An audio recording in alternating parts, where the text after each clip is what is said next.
Gradus de l'Avent, 24 décembre. En cette veille du jour de Noël, déjà je vous souhaite un très joyeux Noël. Et nous allons aborder la chose la plus importante qui soit, la co-création au plan de l'esprit. Imaginez une seconde ce qui s'est passé juste avant, en fait, que vous entriez dans le ventre de votre maman. Vous avez discuté, vous vous en rappelez pas, mais peut-être, comme je vais le dire, vous allez vous en rappeler, ça va vous rappeler un truc. Vous avez discuté avec des anges, peut-être avec un grand saint, peut-être avec Dieu lui-même, qui vous a dit alors, tu vas t'incarner, voilà, tu vas venir sur terre, et je te dis ce que tu as à faire. Tu as une mission, tu as une chose très importante, tu es unique, tu es singulier. Donc tu as une chose extrêmement importante à faire, et je te demande de le faire à ma place parce que moi je ne suis pas incarnée. Et la petite âme est arrivée dans le ventre de sa maman. Et là a commencé une espèce de nuit de l'âme dont parle Saint Jean de la Croix, puisque la petite âme, tout ce qu'elle voulait, c'était se nourrir, survivre. Donc elle a absorbé tous les nutriments, elle a respiré dans le liquide du ventre de sa maman, elle a entendu la voix de sa maman. Progressivement, le souvenir du ciel s'est effacé.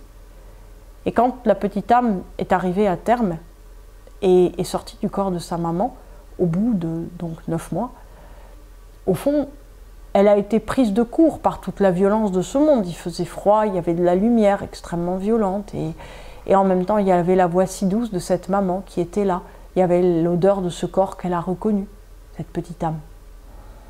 À mesure que les années ont passé, cette mission de vie, ce grand plan de Dieu pour cette petite âme, s'est dilué dans le quotidien d'un enfant qui veut manger une glace, qui veut une poupée, qui veut un robot ou un smartphone, qui entend les disputes ou au contraire les tendresses de ses parents.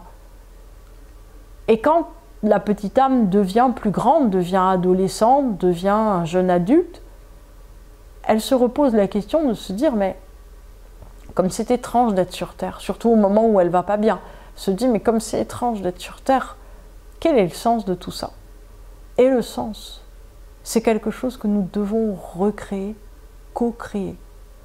Le sens, en fait, c'est le plan que le cosmos, que votre vie, que votre âme, que Dieu, que qui vous voulez, vous a confié pour cette toute petite existence, pour cette brève existence entre voilà, quelques années, on va dire quelques années où effectivement votre corps va être simplement, j'allais dire, en cohérence sur Terre avant de se défaire progressivement avec la maladie, la vieillesse, la mort. Pendant ce temps, vous devez rayonner quelque chose.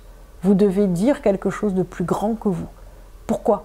Parce qu'en fait, c'est la seule chose qui vous rendra heureux, tout simplement.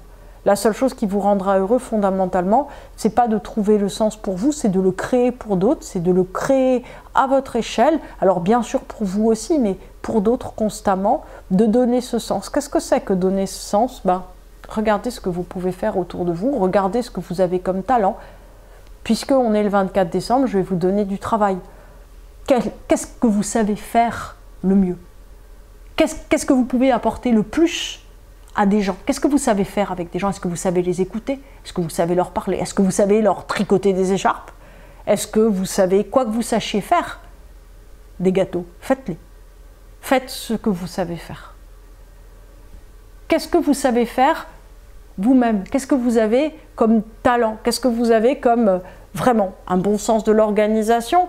Une capacité à faire du business, une capacité à parler avec les anges, une capacité à rester immobile pendant 8 heures, pourquoi pas? À bien laver le sol, super, c'est bien, la propreté, c'est utile. En fait, ce qui est important, c'est que vous ne rêviez pas d'une autre vie que la vôtre. Que vous ne vous disiez pas, j'aimerais aider des gens, mais là, je ne suis pas en Afrique, en Asie, en Indonésie, donc en fait, il n'y a personne à aider. Si, juste tous les gens autour de vous.